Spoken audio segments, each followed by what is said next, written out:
Yang wanita nuntut pria yang ganteng, keren, kaya raya, gini. Lu siapa? Begitu juga yang cowok. Ya. Maunya yang cantik, seksi, selegram, ya kan? IQ-nya tinggi, lulusan luar negeri. Lu siapa gitu loh. Ngapain konglomerat? Gue juga punya duit kok. Betul. Gue bisa cari duit kok. Ya hanya cowok-cowok pemalas saja yang mau menikah sama anaknya konglomerat. Kodratnya cowok ya kerja. Kodratnya wanita itu ibu rumah tangga. Jangan kebalik. Halo sahabat Yes, salam hebat luar biasa. Selamat datang di channel Komunitas Indo Bisa. Anak muda Indonesia pasti bisa. Dan hari ini kita akan sharing bersama Pak Chandra Putra Negara. Kita akan melihat sisi lain dari Pak Chandra Putra Negara. Dan video kali ini belum pernah dibahas di video manapun, di buku manapun, dan di tempat manapun. Oke, selamat menonton. Jangan lupa klik like, aktifkan loncengnya, dan subscribe. Selamat menonton.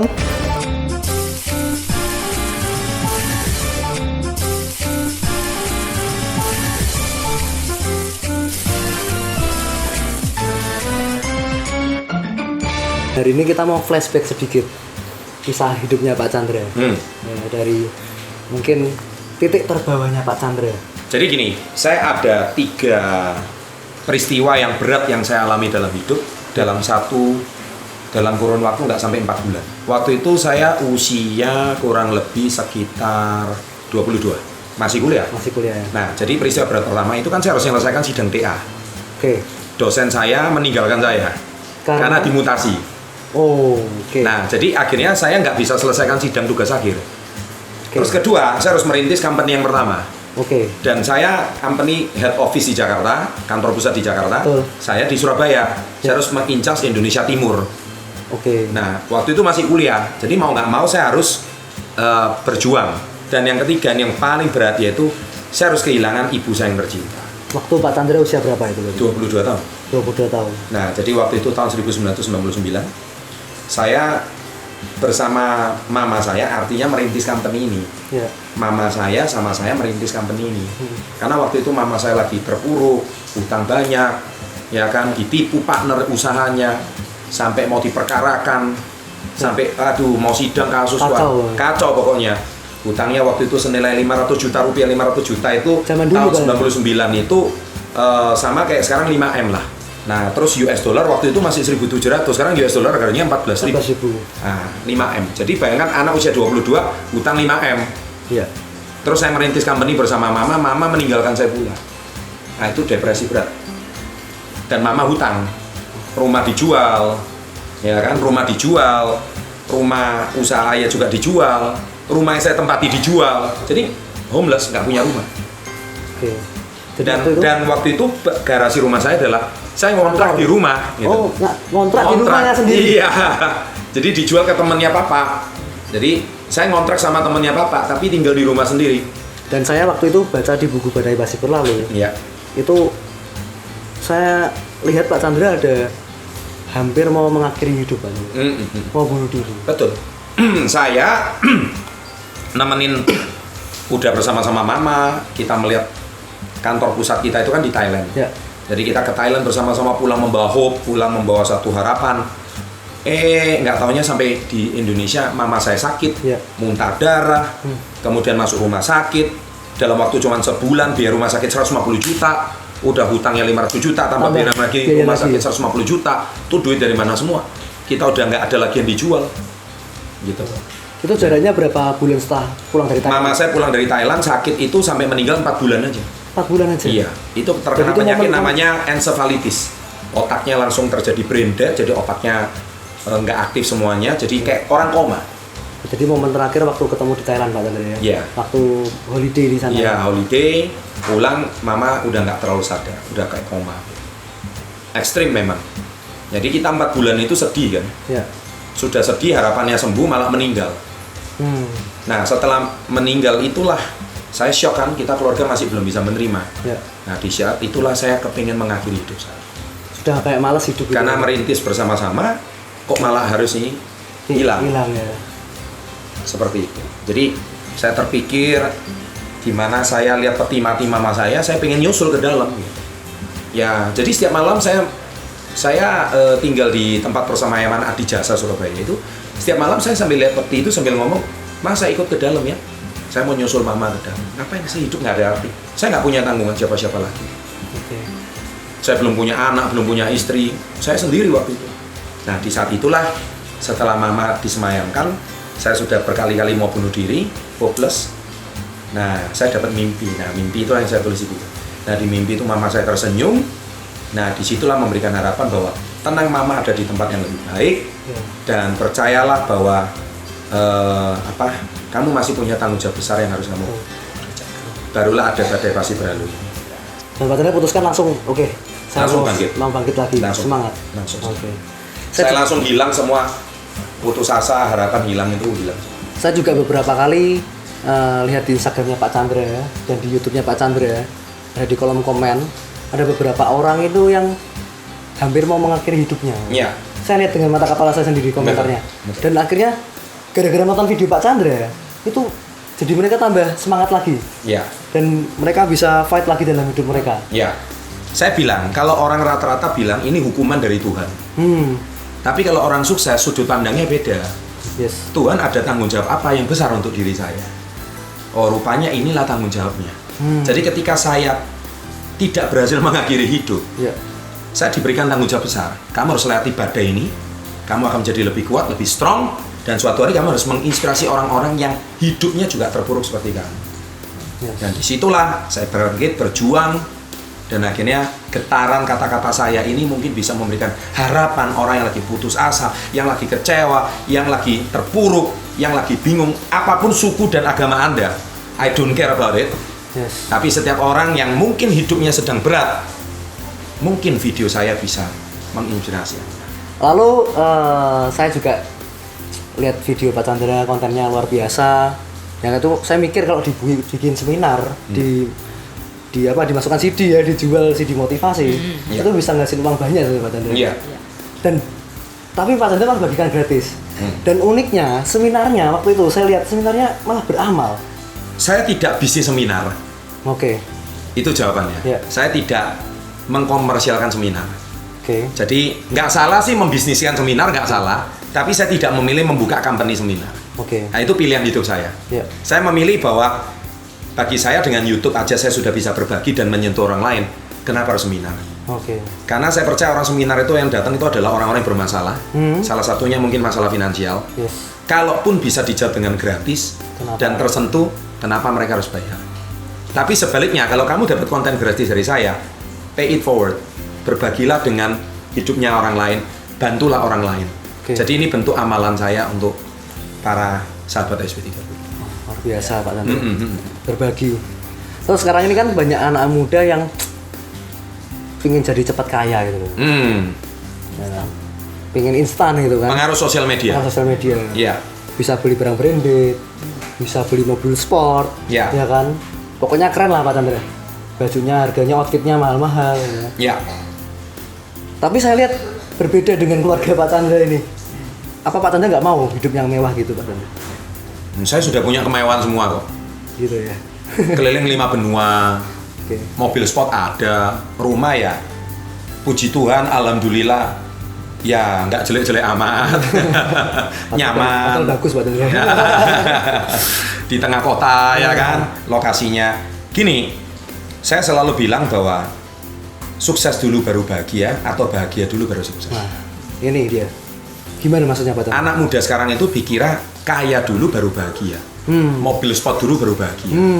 Kemudian rumah mewah dulu baru bahagia. Jadi ada alasannya gitu. Barang-barang branded dulu atau high bis dulu baru bahagia. Ya kan, jam tangan mewah dulu baru bahagia. Ya. Selalu kebahagiaan itu dinilai dengan barang-barang bermerek, rumah yang mewah. Padahal sebenarnya bahagia itu sederhana. Ya. Bahagia itu sederhana. Bahagia itu sederhana. Saya suka kok makan di pinggir jalan. Oh iya, suka banget, suka banget. Suka banget. Dan itu tidak mengulangi nilai saya. Ada duit 100.000 nggak? Dompet saya lagi di sana. Nah, 50 deh. Ya, 50 deh. Nih, ini sekarang kita tahu ini uang ada nilai 50 kan? Ya. Kalau saya lipat jadi 2 nilainya jadi berapa? Sama. 50. Saya bagi 4 nilainya jadi berapa? Saya jadi 8 nilainya berapa? Sama. Saya hancurkan, saya ijak-ijak. Kamu tetap mau nggak duit ini? Masih mau. Karena uang 50.000, nilainya tetap 50. Jadi nilai Pak Chandra. Nilai. Nggak peduli kamu mau dijelekin orang, mau dihancurin orang, mau dihabisin orang, nilai kamu tetap 50. Ya. Nah, bahagia itu adalah kalau kamu paham nilai kamu. Yes. Nah, sekarang anak muda sekarang nilainya ditentukan dari sosial medianya dia. Bukan nilai hidupnya ya? Bukan nilai hidupnya. Nilainya ditentukan dari tokoh yang dia kagumi. Jadi kamu itu sudah masuk ke dalam perlombaan hidupnya orang lain. Kalau kamu masuk ke lintasannya orang lain, maka hidupmu akan stres, bingung, dan kamu jauh dari kata bahagia. Boleh jadikan dia motivasi, boleh jadikan dia inspirasi, boleh jadikan dia panutan, tapi kamu harus bertanding dengan lintasanmu sendiri. Jangan bertanding di lintasan, itu yang membuat kamu jauh dari kata bahagia. Setiap hari pakai topeng, nggak pernah hidup jadi diri sendiri. Itu yang saya mau. Ya, jadi nggak salah sih, Anda punya motivasi, punya rumah mewah, mobil mewah, jam tangan mewah, itu nggak salah. Saya juga pakai gitu. Ini kan saya ajarkan ini bukan untuk pamer, tapi untuk investasi. Ada nilai investasinya. Karena beli ini itu seperti beli emas. Jadi nilainya nggak akan turun. Menikmati hasil kerja keras kita itu nggak salah. Gitu. Tapi jangan jadikan itu sebagai tolok ukur kebahagiaan. Itu Anda akan sangat tidak bahagia setiap hari. Ingat tuh sahabat Yes. Nah, sambil menuju ke sana, jangan hilang kebahagiaan. Saya kencan sama dia naik mobil Mercy saya, juga makan di pinggir jalan. Dan dia mencintai saya bukan karena mobil Mercedes saya. Enggak, pasti. Pasti enggak. Nggak bisa dibeli dengan Mercedes. Nggak bisa ya. Jadi kalau wanita zaman sekarang melihat pria dari Mercedes ya, itu bukan tipikal istri gue banget.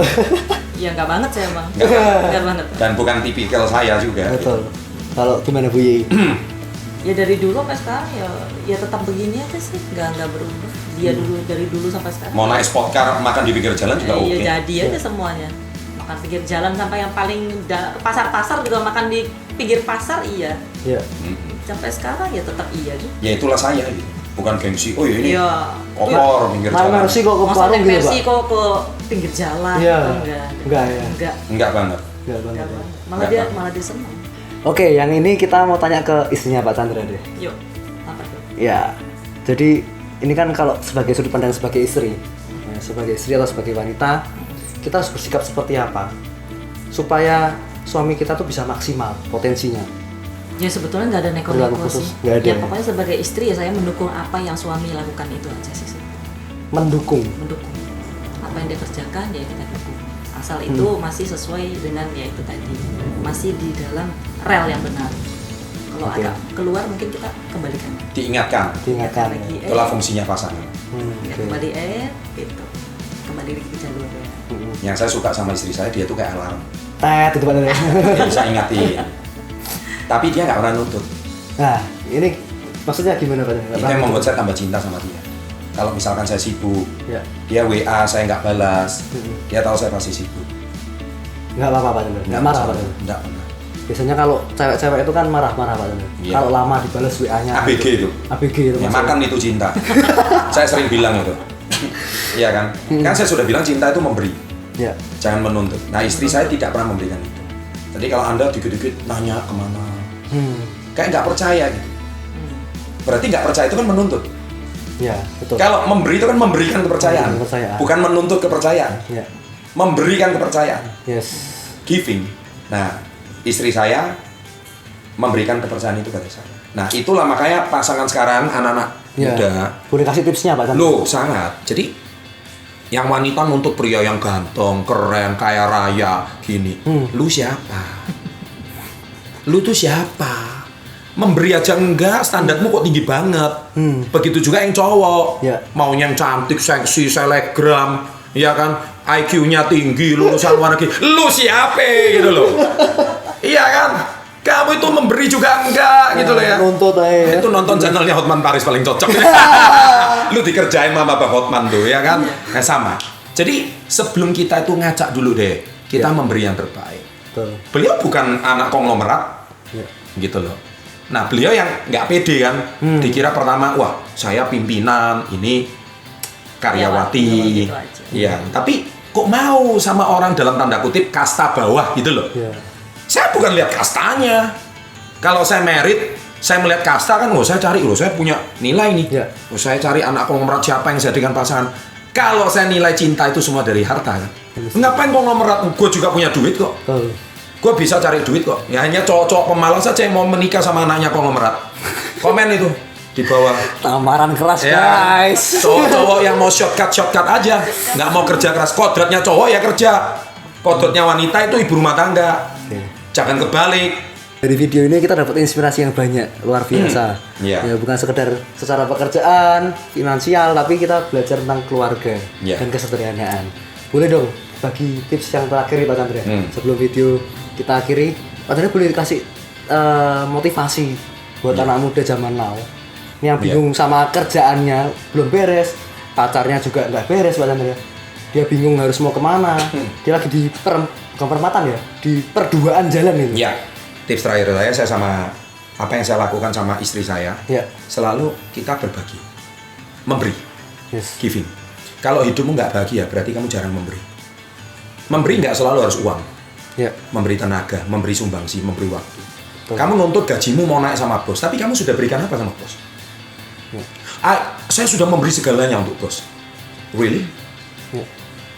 Kalau bos itu kamu karyawan baik, kamu akan dipegang, kamu nggak akan dibuat mengundurkan diri. Jadi karyawan camkan itu, jangan cuma nuntut pengen gaji tinggi. Kamu nuntut pasanganku kok nggak mengerti saya, kamu sudah ngerti pasanganmu nggak? Berarti kamu nggak memberi. Kalau kamu memberi, kamu akan dicintai. Karena mencintai itu beban, mencintai itu tanggung jawab. Berarti kamu hari ini harus memberikan penghidupan, memberikan sebagian hidupmu untuk orang lain. Itu mencintai. Seperti saya mencintai sahabat SB30.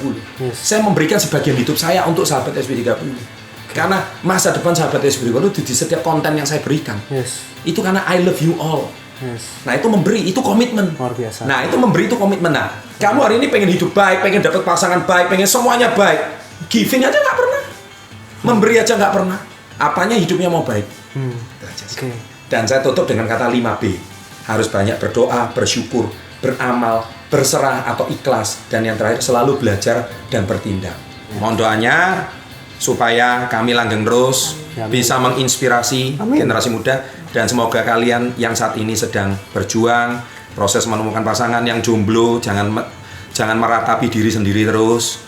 Saya doakan suatu hari kalian juga bisa menemukan pasangan seperti kami. Yang mendukung dan sukses untuk masa depan kalian kelak. Amin. Oke, kita ada kenang-kenangan dari channel Komunitas Indo Bisa. Oke, bisa diterima Pak Chandra dan Bu Yei. Terima kasih. Karena kemarin Valentine kan, jadi happy Valentine untuk berdua. Ini namanya mengasihi mentornya. Ya, terima kasih sama Meli. Pasangannya Pak Vino sudah toko kembang ya. Belum peoni Pak Chandra. Belum peoni. Ini nama Instagramnya, dikunjungi. Ini desainnya keren banget. Bukan bentuk fisiknya tapi hatinya, niatnya untuk memberikan ini kasihnya. Dan ini kasihnya ini kembali 1000 kali lipat. Amin. Dari kasih sayang kami kepada untuk Vino dan Meli. Thank you Pak Chandra. Thank you. Thank you. Hebat, luar biasa konten kali ini. Luar biasa. Thank you Pak Vino. Ya. Selalu salam hebat. Luar biasa.